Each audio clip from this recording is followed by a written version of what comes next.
Mas os egípcios acreditavam que o espírito usaria o mesmo corpo. Eles já não deveriam ter uma noção melhor da reencarnação? Digo, considerando que eram espíritos capelinos? É, só que havia duas doutrinas, uma doutrina pregada para fora e uma doutrina para dentro.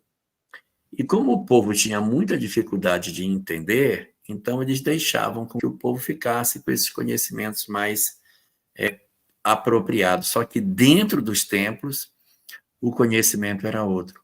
Mas os faraós queriam perpetuar seus corpos também por vaidade, também pela compreensão de que eles teriam um corpo indestrutível. Não foram só os egípcios que fizeram templos suntuosos para os seus senhores. O que é o Taj Mahal? Taj Mahal é um túmulo. O mausoléu de Halicarnasso, que era também uma das 7 maravilhas do mundo antigo, era um túmulo. E ficou sendo uma das 7 maravilhas.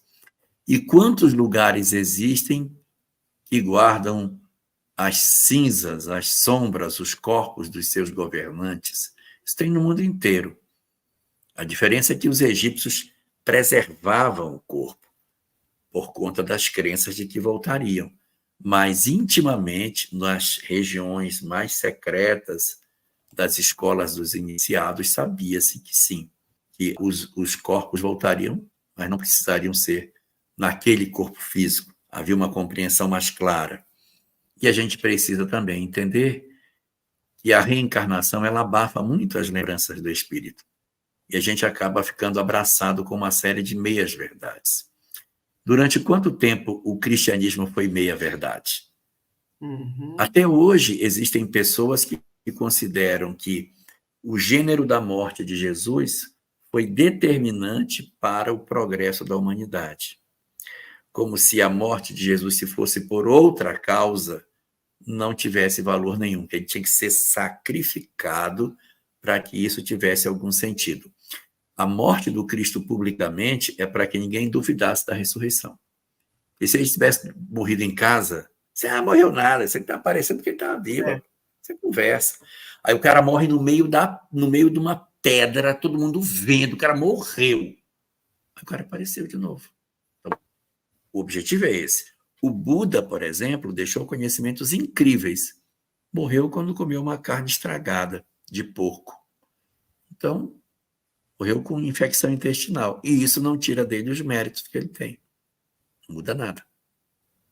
Só para colaborar nesse pensamento aí do egípcio, né, em relação à imortalidade da alma, é uma das sociedades que mais trabalhou, que mais enfatizou essa questão, essa simbologia, né, da metempsicose, porque era uma comunidade de espíritos muito marcados, muito saudosos, diria eu, desse planeta original, né, dessa terra original, da onde eles foram expulsos. Eles eram exilados, eram espíritos exilados do sistema de Capela, né? Então, eles acreditarem, né, em toda essa zoolatria, ou seja, essa exultação do animal, da valorização do animal, né, e o animal significando entidades divinas também, isso era uma forma filosófica de evidenciar essa saudade e dizer, nós somos evoluídos, mas nós estamos agora, momentaneamente, imersos nesse charco, né? Nós somos quais, como ela falou, animais amordaçados nesse impositivo da vivência, nessa realidade muito atrasada e muito distante da nossa realidade original. Então, eles acreditavam e simbolicamente se representavam dessa forma, tanto que os deuses egípcios, muitos trazem, né, formas animais, cabeças de animais, cabeças de pássaros. Horus, por exemplo, Horus ele é representado como uma águia, né? Eu acho que é como se fosse um pássaro a cabeça dele. Falcão, desculpe, não águia. Exato, falcão. Então, essa simbologia toda fala muito do pano de fundo espiritual dessa comunidade. E de novo, né, como nós aprendemos em Leon Denis com a doutrina secreta, ao longo de toda a história da humanidade sempre foi assim.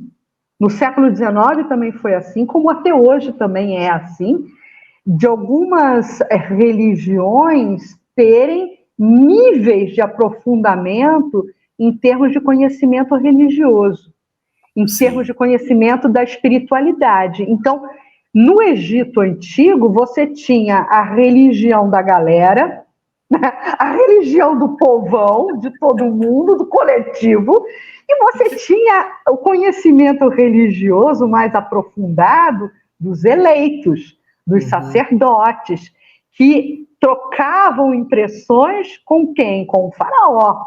E o faraó era, para a comunidade egípcia, o Deus encarnado. Era a própria representação divina, né? Quando ela nos falou do faraó, eu estava me lembrando, né, do quão significativo foi para a reversão dessa mentalidade as 12 pragas do Egito. E aí Moisés foi um grande protagonista nessa história, mostrando em nome de quem se falava, em nome de que Deus se falava, e quem, na verdade, nessa história toda é Deus. Né? E as 12 pragas do Egito mostrou isso para o faraó.